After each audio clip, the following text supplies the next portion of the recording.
Good evening, my Real News Midday TV family. Welcome back to the channel for another news update.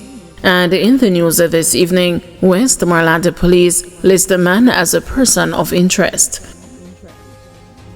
The Westmoreland police have listed one man as a person of interest who they believe can assist them with an ongoing investigation in relation to an incident in November 2024. He is Angry Morrison. Morrison is being urged to report to the Savannah Lamar police immediately. Anyone knowing his whereabouts is being asked to contact the Savannah Lamar police at 876-955-2758, the National Intelligence Bureau tip line at 811, Crime Stop at 311, the police 119 police emergency number, or the nearest police station. Man sentenced to 40 hours of community service for intercepting free passage of another. A man who pleaded guilty to unlawfully intercepting the free passage of another person was sentenced to 40 hours of community service when he appeared in the Kingston and the St. Andrew Parish Court earlier this week. On Tuesday, Cleon Williams, who was also charged with disorderly conduct, was barred from entering the court due to his inappropriate attire. Presiding Judge Tracy Robinson instructed the police to allow him inside and have him stand at the door. When Williams entered, he was wearing skinny ripped jeans.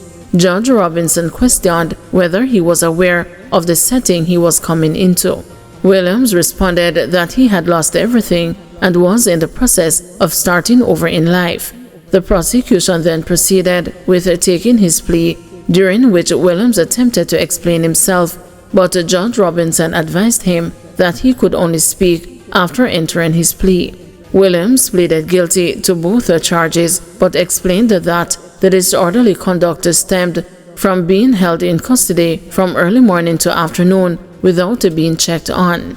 The prosecutor confirmed that the charge did indeed originate from his time at the police station. Judge Robinson then sentenced Williams to 40 hours of community service for unlawfully intercepting the free passage of another person, and acknowledging his explanation and the circumstances, he was admonished and discharged of disorderly conduct. Policeman accused of soliciting money from motorist freed. Traffic cop Odin Davidson, who was accused of soliciting money from a motorist along the Spanish Town bypass in St. Catherine, was on Wednesday freed of corruption.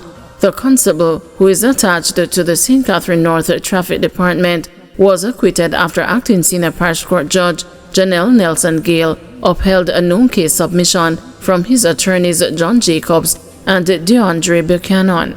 The case was heard at the night court at the Portmore outstation of the St. Catherine Parish Court. It is being alleged that on October 21, 2023, the policeman was soliciting money from a motorist when undercover cops swooped down and arrested him. He was later charged with breaches of the Corruption Prevention Act following a ruling by the Office of the Director of Public Prosecutions. Davidson made several court appearances and maintained his innocence throughout. He was granted bail during the proceedings. Man charged after stolen vehicle recovered in police chase.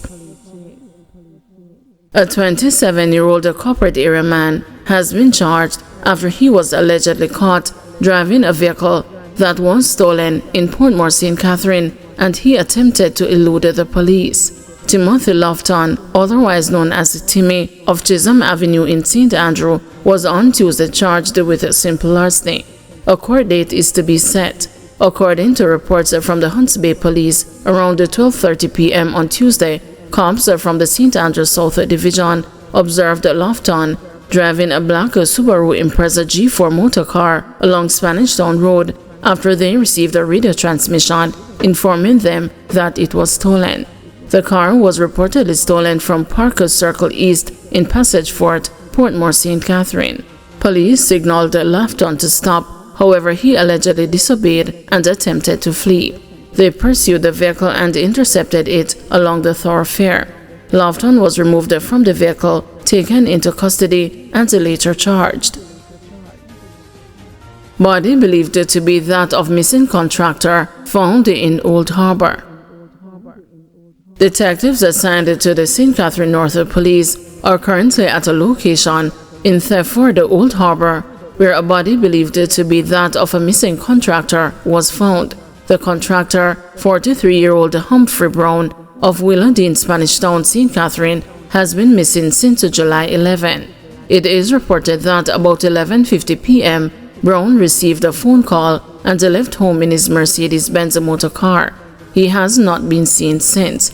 2 persons were detained in an operation in Linstead on Tuesday in relation to his disappearance. Their names are being withheld pending further investigations into the matter. Rasta accused of raping woman after giving her $3,000 and demanding sex. 60-year-old laborer Jonas Simpson, otherwise known as Rasta of Ferry Hill, Portland, has been charged after allegedly confessing to raping a woman in his community on March 24. The Port Antonio police say about 5 p.m., Simpson entered the woman's house, took $3,000 from his pocket, and placed it in her handbag. He then demanded sex from the woman, and when she refused, he pushed her onto a bed and sexually assaulted her. Following the ordeal, the woman reported it to the police, and an investigation was launched into the matter. Simpson was taken into custody on July 17 and charged on July 22 after he was pointed out in an identification parade. The police say he also gave a confession statement. A court date is being finalized for him. 2 others charged in latest Roe altercation. Politician says he was attacked first. 2 additional individuals have been charged in connection with the latest assault case involving former People's National Party caretaker turned Jamaica Labour Party supporter Lawrence Rowe. Superintendent Beresford Williams, head of the Kingston Central Police Division, confirmed Thursday morning that 40-year-old Winston Davis and 66-year-old Elver Barnaby were arrested and charged yesterday after the police confirmed a charge against Rowe. They were charged with assault arising from the July 12 altercation in the vicinity of the Simon Bolivar statue near National Heroes Circle. They were granted bail. Rowe, 37, was hit with a similar charge on July 18 following a complaint by the woman. Police say he allegedly pushed the woman, causing her to fall and injure her right knee.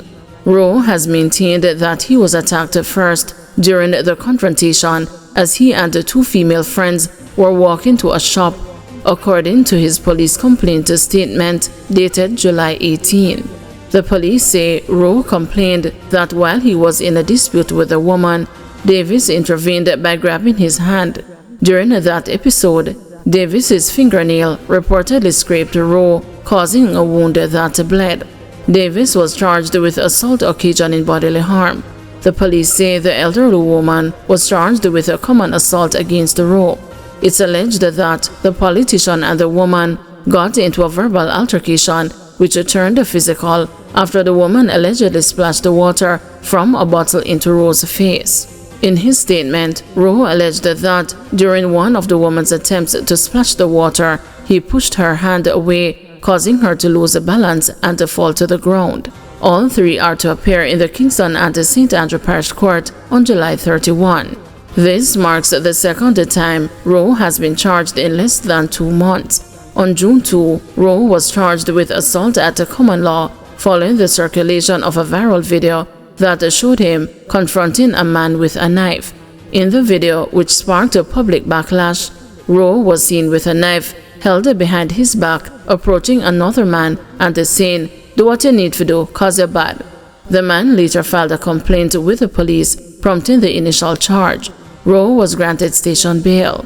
The charges come in the wake of Rowe's departure from the PNP after he was ousted as the party's standard bearer in Kingston Central and replaced by retired senior police officer Steve McGregor.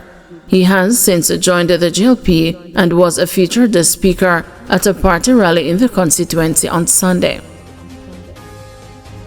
Thank you everyone for watching. See you tomorrow morning at 6 a.m. for another news update.